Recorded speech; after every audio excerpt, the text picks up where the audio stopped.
નમસ્તે effort ઇન્સ્ટિટ્યૂટની YouTube channel પર તમારું સ્વાગત છે. આજે આપણે લેક્ચર નંબર 36માં શીખીશું નળાકાર કેપેસિટર.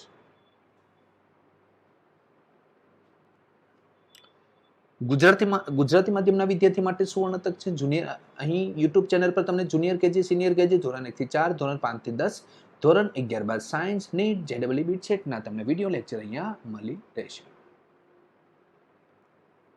હવે નળાકાર કેપેસિટરમાં જોઈએ તો આ જો આકૃતિ બતાવેલી છે ને, આ નળાકાર કેપેસિટર કહેવાય. પંખામાં જે કેપેસિટર હોય છે એ પણ નળાકાર કેપેસિટર હોય છે. આ ઉપરાંત કેમેરામાં પણ કેપેસિટર હોય છે. નળાકાર કેપેસિટરનો યુઝ થાય છે, પણ નળાકાર કેપેસિટરનું કેપેસિટન્સ કેટલું હોય એ આપણે શીખીએ. તો અહીંયા જો એલ લંબાઈ, એક અંદરની તરફ નળાકાર છે જેની ત્રિજ્યા છે સ્મોલ એ, એના પર વિદ્યુતભાર છે પ્લસ ક્યુ, અને બહારની તરફ એક નળાકાર આપેલો છે તેની ત્રિજ્યા છે બી અને એના પર વીજભાર છે માઇનસ ક્યુ. આ બંને નળાકાર વચ્ચે શું છે? શૂન્યાવકાશ છે. શૂન્યાવકાશ હોવાથી એની પરમિએબિલિટી આપશે એપ્સિલોન નોટ. હવે અહીંયા આપણે વિદ્યુત ક્ષેત્ર આવશે. અહીંયા પોઝિટિવ છે, નેગેટિવ છે એટલે વિદ્યુત ક્ષેત્ર છે. આ રીતના બહારની તરફ આવશે.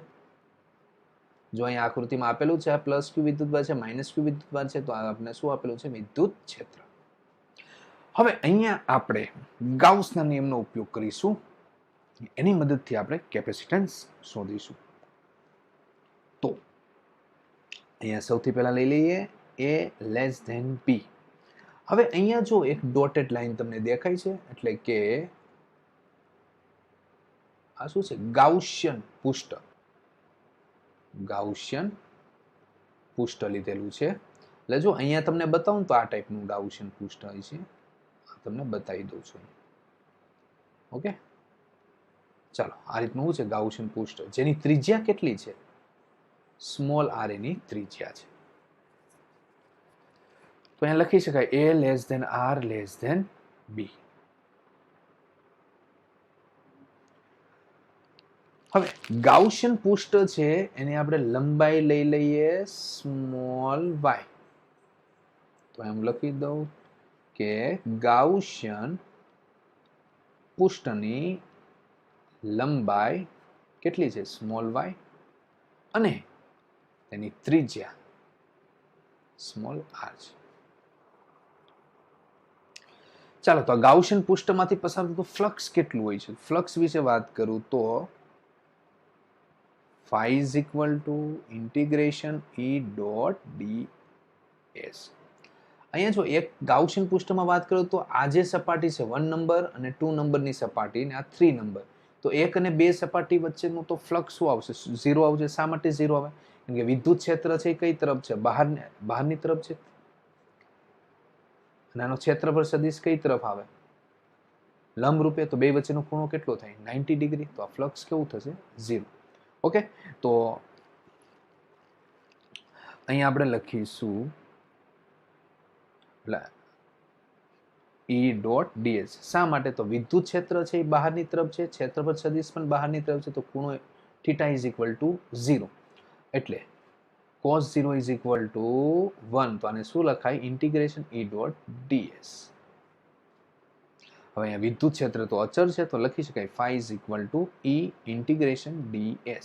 તો મને કહો આ જે નળાકાર છે એનું પૃષ્ઠફળ એટલે કે ક્ષેત્રફળ કેટલું આવશે? આ જે વક્ર સપાટી છે, આ વક્ર સપાટીનું, તો તમે લખી શકશો 2 પાઈ r. એટલે આપણે જે ગાઉસિયન પૃષ્ઠ લીધું છે એની વાત કરું છું, તો 2 પાઈ r ઇન્ટુ y. તો આને ઇક્વેશન નંબર આપી દો 1. હવે ગાઉસિયન સપાટીની અંદર કેટલો વિદ્યુતભાર ઘેરાયેલો છે? ગાઉસિયન સપાટીની અંદર ઘેરાયેલો વિદ્યુતભાર કેટલો છે? તો અહીંયા લખી શકાય lambda is equal to Q by Y. લખાય કે ન લખાય? તો Q is equal to lambda into Y. આ લેમ્બડા એટલે રેખીય ઘનતા છે, પરંતુ એલ લંબાઈનો નળાકાર હોય તો એની રેખીય ઘનતા કેટલી આવે? તો lambda is equal to capital Q by L. લખાય કે ન લખાય? લખી શકાય. તો અહીંયા જો આ જે આ એલ લંબાઈનો અંદરની તરફ નળાકાર છે ને એમાં કુલ વિદ્યુત ભાર કેટલો છે ક્યુ છે કે નહીં, એની લંબાઈ કેટલી આપેલી છે, આપણે જો લીધેલી છે લંબાઈ એલ લંબાઈ લીધેલી છે, તો અહીં લખાય Q by L into by. Okay, તો ગાઉસના નિયમ પ્રમાણે ફ્લક્સ કેટલી આવે, phi is equal to Q by epsilon nought, એટલે કે ગાઉસિયન પૃષ્ઠ દ્વારા ઘેરાયેલો વિદ્યુત ભાર કેટલો છે, સ્મોલ ક્યુ છે. તો અહીંયા આપણે લખી શકીએ ક્યુ બરાબર શું લખાય, capital Q by L Y by epsilon not, અને સમીકરણ નંબર 2 આપી દો. તો સમીકરણ 1 અને 2 ઉપરથી શું લખાય, E dot 2 pi R Y is equal to Q Y by L epsilon nought. Y Y cancel થઈ ગયા, તો ઈ ઇઝ ઇક્વલ ટુ શું આવશે, Q upon 2 pi epsilon nought L into R. આપને મળ્યું વિદ્યુત ક્ષેત્રનું સૂત્ર. હવે આપણે અહીંયા વિદ્યુત ક્ષેત્રનું સૂત્ર મળ્યું છે એનું કેટલા અંતર પાસે, આર અંતર પાસે. ઓકે, અહીંયા આપણે વિદ્યુત ક્ષેત્રનું સૂત્ર લીધું. તો હવે આપણે શું કરીશું, તો આ જે બે નળાકાર છે, એકની ત્રિજ્યા એ અને બી, એની વચ્ચે વિદ્યુત સ્થિતિમાનનો તફાવત કેટલો આવશે, તો delta V is equal to લખાય VB minus VA is equal to integration A to B E dot D R.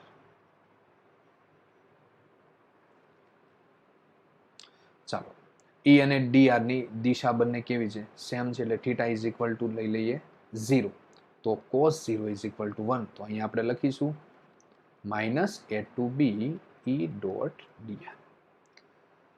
આપણે વિદ્યુત ક્ષેત્રની શું મૂકીએ, કિંમત મૂકી દઈએ, minus A to B okay Q upon 2 pi epsilon nought L into R into D R. તો આપણે અચલ લઈ લઈએ, તો ક્યુ 2 પાઈ એપ્સિલોન નોટ એને કોમન કાઢી લઈએ, Q by 2 pi epsilon nought into L, તો integration A to B 1 upon R into D R. Okay, પણ હવે અહીંયા વીબી માઇનસ વીએ છે, તો આ ઇન્ટિગ્રેશન આપણે કરી લઈએ, તો ઇન્ટિગ્રેશન કરીએ તો શું આવે, ln r બ્રેકેટમાં a ટુ b, તો ફાઇનલ આને આપણે લખાય minus Q upon 2 pi epsilon not l ln b by a. ચાલો, ક્લિયર. હવે આપણે શું કરીશું અહીંયા, તો કેપેસિટન્સનું સૂત્ર મૂકે C is equal to Q upon VA minus VB. Okay,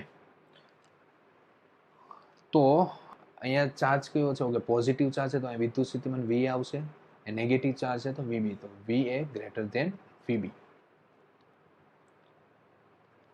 તો અહીંયા માઇનસ ચિહ્ન આપણે સામેની બાજુ લઈ જઈએ તો શું આવશે, VA minus VB is equal to plus Q by 2 pi epsilon naught L ln B by A. તો હવે આમાં કિંમત મૂકી દો, તો Q upon Q 2 pi epsilon naught L ln B by A. Q cancel, છેદનો છેદ ઉપર, તો શું આવશે 2 pi epsilon naught L upon ln B by A. આપને શું મળી ગયું, એક સૂત્ર મળી ગયું. હવે મેં અગાઉ કીધું એમ બે પ્લેટ વચ્ચે શું હતું, શૂન્ય અવકાશ હતું, એટલે સૂત્ર આવશે છે. પણ ધારો કે બે પ્લેટ વચ્ચે કે ડાઇલેક્ટ્રિક અચળાંક ધરાવતું કોઈ માધ્યમ હોય, તો કેપેસિટન્સ શું આવશે, C dash is equal to 2 pi epsilon not K into L upon ln B by A. આ સૂત્ર મૂકવું પડે.